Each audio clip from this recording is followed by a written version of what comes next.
Salam alaikum. Dans cette vidéo, on va voir les structures itératives.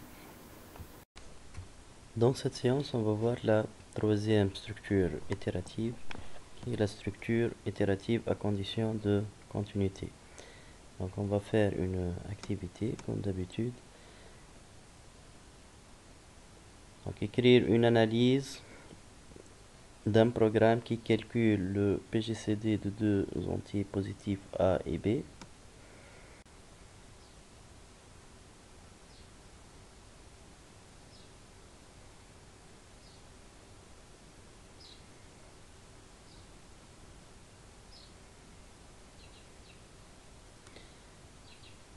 Prenons un exemple. A égale à 15 par exemple. B égale à 3. Donc on va utiliser la méthode de soustraction. Donc en chaque fois, on va soustraire le plus petit du plus grand. Ici 15, donc A est le plus grand. Donc A sera égal à 15 moins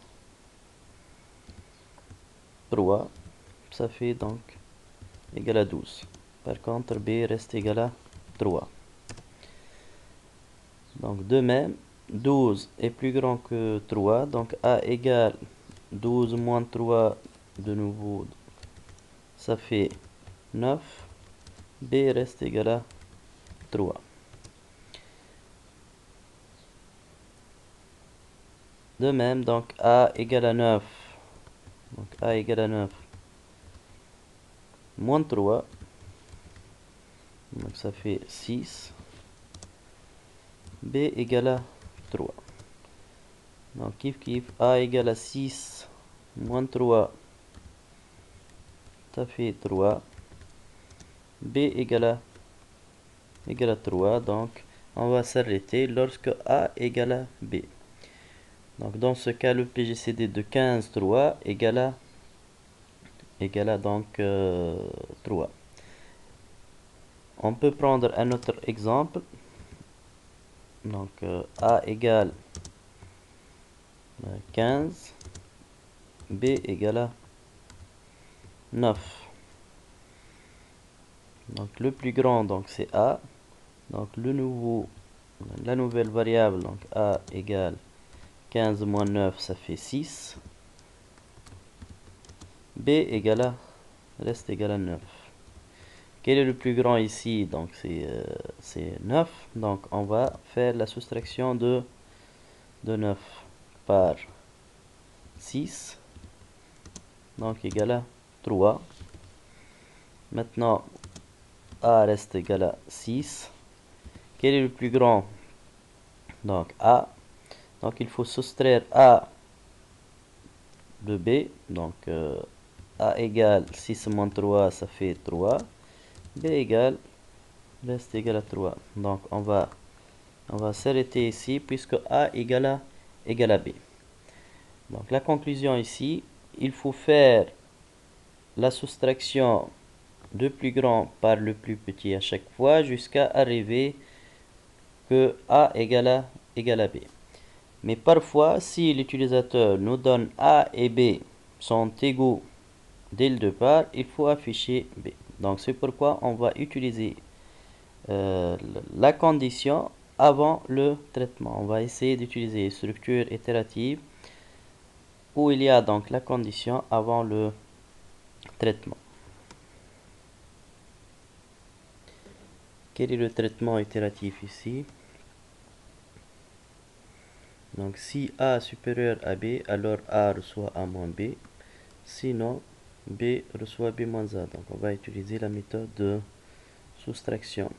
Donc le nombre d'itérations ici est inconnu à l'avance. Et le nombre d'itérations minimales, il y a risque de 0 itération lorsque A égale à B dès le départ. Donc on a le traitement itératif, le nombre d'itérations connu à l'avance et le nombre d'itérations minimales égal à 0. Donc on va utiliser la boucle tant que. Résultat égal, écrire le PGCD et A. Donc A égale, tant que A différent de B, qu'est-ce qu'on va faire? On va faire la condition, donc si A supérieur ou égal à B, alors A reçoit A moins B, sinon B reçoit B moins A.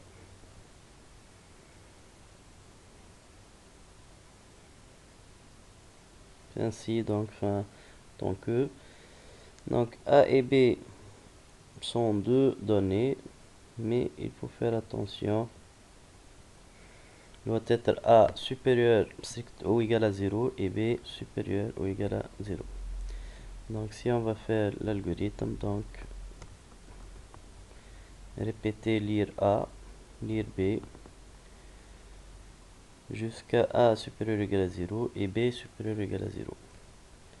Donc, et tant que A différent de B, faire si A supérieur strictement à B, alors A reçoit A moins B, sinon B reçoit B moins A. Et finalement, on va écrire le PGCD qui est A ou B. On a le choix ici d'écrire ou bien A ou bien B. Donc la boucle tant que, il faut toujours tester la condition tout d'abord.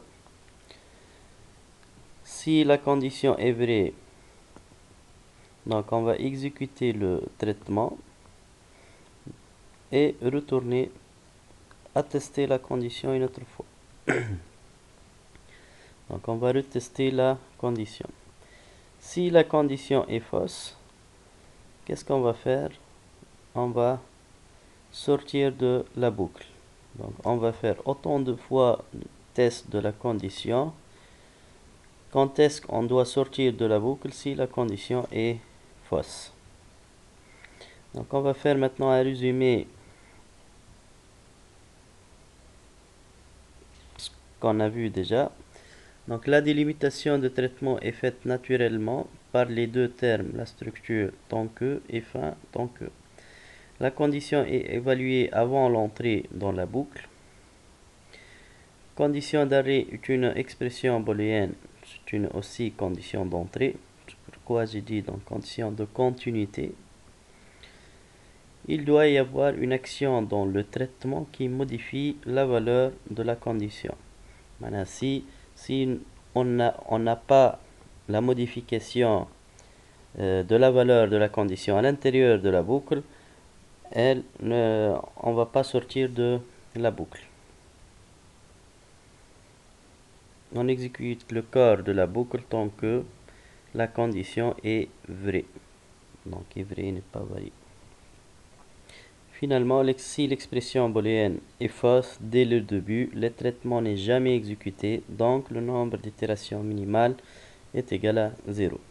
Donc si on va définir la structure itérative à condition de continuité, on va dire donc un résultat a une structure itérative à condition de continuité si le nombre de répétitions n'est pas connu à l'avance et la condition devance l'action. Dans cette boucle, la condition sera tout d'abord évaluée. Si elle est vraie, alors le traitement de la boucle sera exécuté, sinon ce traitement ne s'exécute jamais. Donc vous pouvez voir donc la syntaxe en algorithme, donc tant que condition faire, traitement, jusqu'à donc écrire fin tant que, en Pascal, kiff, donc while, condition d'arrêt do. Si il y a plusieurs traitements, donc il faut utiliser begin and, point virgule. S'il y a un seul traitement, une seule instruction, donc c'est pas la peine de l'utiliser comme tous les autres boucles, notamment pour la boucle pour. Donc, en résumé maintenant, dans le choix des trois boucles, comment on choisit donc les boucles? Il faut tout d'abord dégager le traitement itératif et s'interroger sur le nombre d'itérations. Si le nombre d'itérations est connu à l'avance, automatiquement, donc, on doit utiliser la boucle pour, c'est-à-dire la structure de contrôle itérative complète. Si le nombre d'itérations est inconnu à l'avance, donc il faut utiliser la structure de contrôle à condition d'arrêt. Mais on a deux choix, la boucle répétée et la boucle tant que. La boucle répétée est utilisée si le nombre d'itérations min est égal à 1. Et la boucle tant que est utilisée si le nombre d'itérations minimales est égal à 0.